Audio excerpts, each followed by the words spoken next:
É notícia, informação, é prestação de serviço e conversa boa aqui no Manhã Total. E hoje eu quero conversar com você sobre a Constituição brasileira.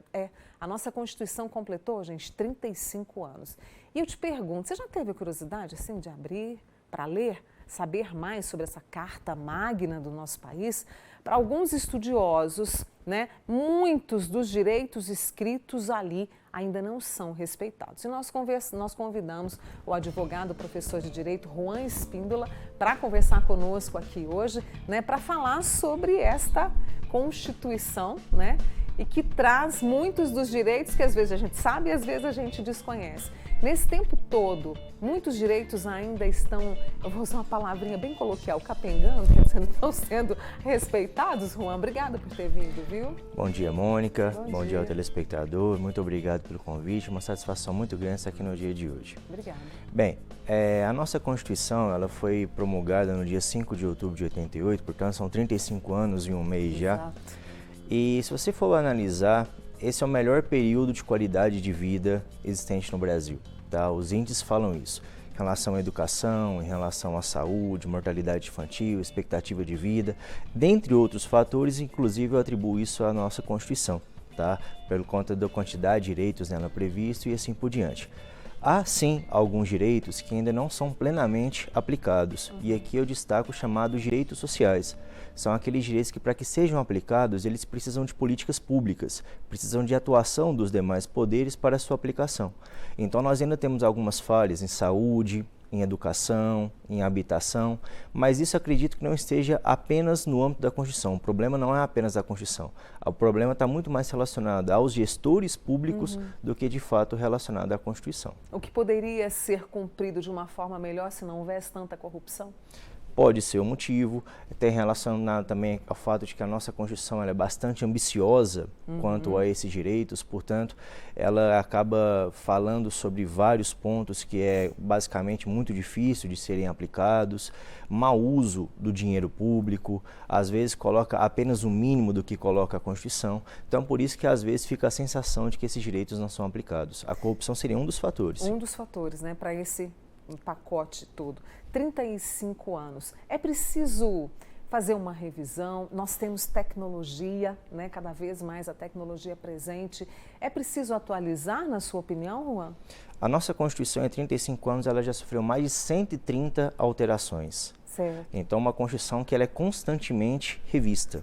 Tá? Dá em média quase 4 emendas constitucionais por ano, que é a forma de você fazer essa revisão da Constituição. Então não acredito que haja possibilidade nem necessidade de se fazer uma alteração global da Constituição, uma revisão geral tal qual aconteceu em 93. Acho que é simplesmente fatos pontuais que podem ser alterados pela Constituição, pela emenda constitucional. Você pode citar algum para a gente, algum desses? Fala-se agora, por exemplo, em arcabouço fiscal, que teve uma emenda constitucional, reforma tributária, que está para ser votada, reforma administrativa, tudo isso são formas de alteração da Constituição, tá? Formas de, digamos, atuações políticas que acabam alterando o texto constitucional. A Constituição também veio para garantir os direitos, mas também para garantir ali, digamos assim, uma harmonia entre os poderes. Perfeito. Executivo, judiciário, legislativo. Nesse tempo, nessa linha do tempo, conseguimos isso ou ainda precisamos avançar? Isso é uma coisa que nós vamos sempre fiscalizar, tá? É uma coisa que não posso falar que é um dado, é uma coisa que é constante, é uma coisa que está sempre mudando, até porque o poder você vai ter sempre querer pegar mais do que o outro, tá? Então, a nossa Constituição ela é muito boa também no sentido de constante fiscalização. Temos muitos órgãos que se fiscalizam. E exemplos de órgãos que têm incumbência apenas de fiscalizar. A exemplo do Ministério Público, do Tribunal de Contas da União. Então, nesse ponto, me parece que a Constituição também ela é muito positiva. Tá? E tem um ponto interessante na nossa Constituição, Mônica, é que ela é uma Constituição suficientemente plástica, no sentido de ampla, que consegue abordar as mais diversas matrizes ideológicas. Se você pega, por exemplo, o governo Dilma, que foi o governo mais à esquerda, e o governo Bolsonaro, que foi um governo mais à direita, a nossa Constituição consegue acomodar essas duas ideologias de uma forma bastante, digamos, harmônica.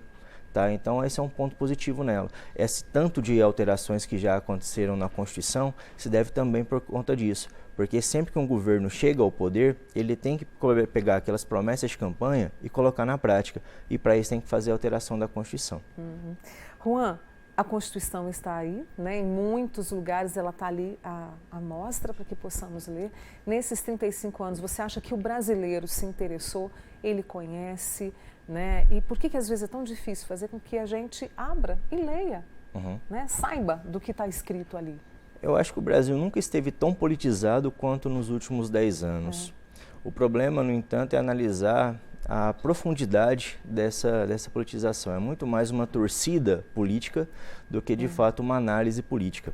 Como uma tentativa de melhorar algo relacionado a isso, acho que seria interessante cursos, até mesmo em escola, por exemplo, relacionado a direito constitucional, para que toda pessoa já tivesse noção quais são seus direitos, qual que é a organização do Estado e tudo relacionado a isso. Porque a principal função do texto constitucional é organizar o Estado, organizar os poderes e também garantir os chamados direitos fundamentais. Tá? Então, para que as pessoas tenham conhecimento de todos esses direitos que está relacionado à vida delas, tenham conhecimento da organização do Estado e também da atribuição de cada um dos poderes, acho que seria muito importante se isso já fosse ensinado desde o ensino médio para as pessoas. Para que a gente tenha conhecimento, saiba cobrar e se transforme, né? Perfeito. Acho que a gente pode cobrar com mais firmeza. Sem sombra de dúvidas. Não é? Sem sombra de dúvidas. Para que a gente possa transformar a nossa sociedade com informação. Sem sombra de dúvidas. Juan, muito obrigada pela sua participação aqui no Manhã Total e por trazer, né, este ponto tão importante do nosso país, que é a Constituição, para que possamos estar atentos a ela também. Eu te agradeço pelo convite, tenha um bom dia, todo mundo está em casa, tenha um bom dia. Obrigada. Sempre que quiser, estou à disposição. Muito obrigada. Esse é o Juan Espíndola, advogado, professor de Direito, com a gente aqui hoje falando mais sobre a Constituição brasileira. Tenha curiosidade, né? Abra lá e comece a ler, por mais difícil às vezes que seja, mas a gente precisa conhecer. Obrigada, viu, Juan?